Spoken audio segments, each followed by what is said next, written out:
ইসলামের ইতিহাসে কারবালার প্রান্তরে সংঘটিত মর্মান্তিক ঘটনা এক অত্যন্ত বেদনাদায়ক ও শিক্ষণীয় অধ্যায়। হিজরি ৬১ সনের 10 মুহররম বর্তমান ইরাকের কারবালা নামক স্থানে মহানবী হযরত মুহাম্মদ সাল্লাল্লাহু আলাইহি ওয়াসাল্লামের প্রিয় দৌহিত্র হযরত হুসাইন রাদিয়াল্লাহু আনহু এবং তার পরিবারের সদস্য অনুসারীদের ওপর এই ট্র্যাজেডি নেমে আসে। নিচে কারবালার ইতিহাস বিস্তারিত তুলে ধরা হলো। ১. পটভূমি ও ঐতিহাসিক প্রেক্ষাপট। হিজরি ৬০ সনে মুসলিম জাহানের খিলাফতের দায়িত্বে আসেন উমাইয়া শাসক ইয়াজিদ বিন মুয়াবিয়া।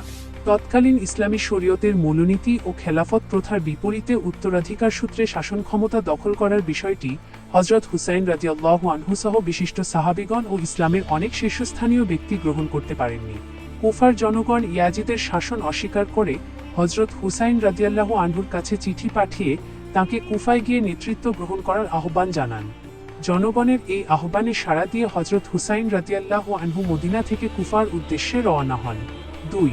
কুফাবাসীর প্রতারণা ও পরিস্থিতি বদল। হযরত হুসাইন রাদিয়াল্লাহু আনহু কুফার প্রকৃত অবস্থা যাচাই করার জন্য তার চাচাতো ভাই মুসলিম বিন আকিল রাদিয়াল্লাহু আনহুকে কুফায় পাঠান।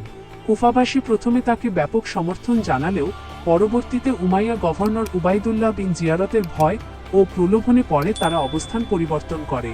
ফলে কুফায় মুসলিম বিন আকিল রাদিয়াল্লাহু আনহুকে নির্মমভাবে শহীদ করা হয় এবং কুফাবাসী শেষ পর্যন্ত হযরত হুসাইন রাদিয়াল্লাহু আনহুর সঙ্গ ত্যাগ করে। ৩. কারবালার ময়দানে অবরুদ্ধকরণ। হযরত হুসাইন রাদিয়াল্লাহু আনহুর কাফেলা যখন কুফার কাছাকাছি পৌঁছায় তখন উবাইদুল্লাহ বিন জিয়াদ প্রেরিত হর ইবন ইয়াজিদের বাহিনী তাদের পথরোধ করে। পরবর্তীতে উমর ইবন সাদের নেতৃত্বে বিশাল উমাইয়া বাহিনী এসে তাদের ঘিরে ফেলে। হযরত হুসাইন রাদিয়াল্লাহু আনহুকে কুফায় প্রবেশ করতে দেওয়া হয়নি এবং তারা যেন ফিরেও যেতে না পারেন সেজন্য কারবালার মরুভূমিতে তাদের অবরুদ্ধ করা হয়। হিজরি ৬১ সনের ২ মুহররম তারা কারবালার প্রান্তরে তাঁবু স্থাপন করেন। ৪. পানির ওপর নিষেধাজ্ঞা। উমাইয়া বাহিনীর পক্ষ থেকে কড়া নির্দেশ দেওয়া হয় যেন হযরত হুসাইন রাদিয়াল্লাহু আনহুর কাফেলা ফোরাত নদী থেকে এক ফোঁটাও পানি সংগ্রহ করতে না পারে। আশুরার ঠিক আগ মুহূর্ত পর্যন্ত ৩ দিন ধরে নারী, শিশু ও তৃষ্ণার্ত সাহাবীরা তীব্র গরমে পানির অভাবে চরম কষ্ট সহ্য করেন। ৫. ঐতিহাসিক আশুরার দিন ও শাহাদাত বরণ। হিজরি ৬১ সনের ১০ মুহররম আশুরার দিন দুই বাহিনীর মধ্যে অসম যুদ্ধ শুরু হয়।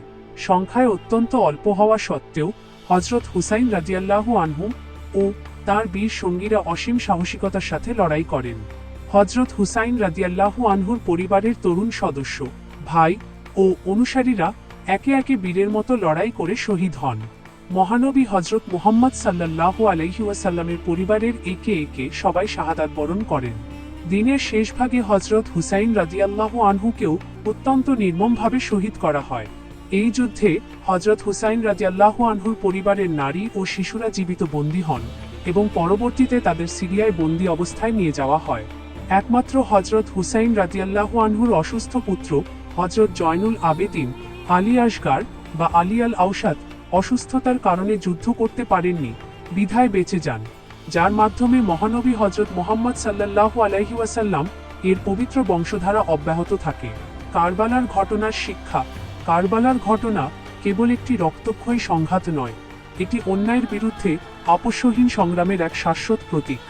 হযরত হুসাইন রাদিয়াল্লাহু আনহু নিজের ও পরিবারের জীবন বিসর্জন দিয়ে হলেও স্বৈরাচারী ও অনৈসলামিক শাসন ব্যবস্থার কাছে মাথা নত না করে সত্য, ন্যায় এবং আদর্শের পতন রোধ করে গেছেন।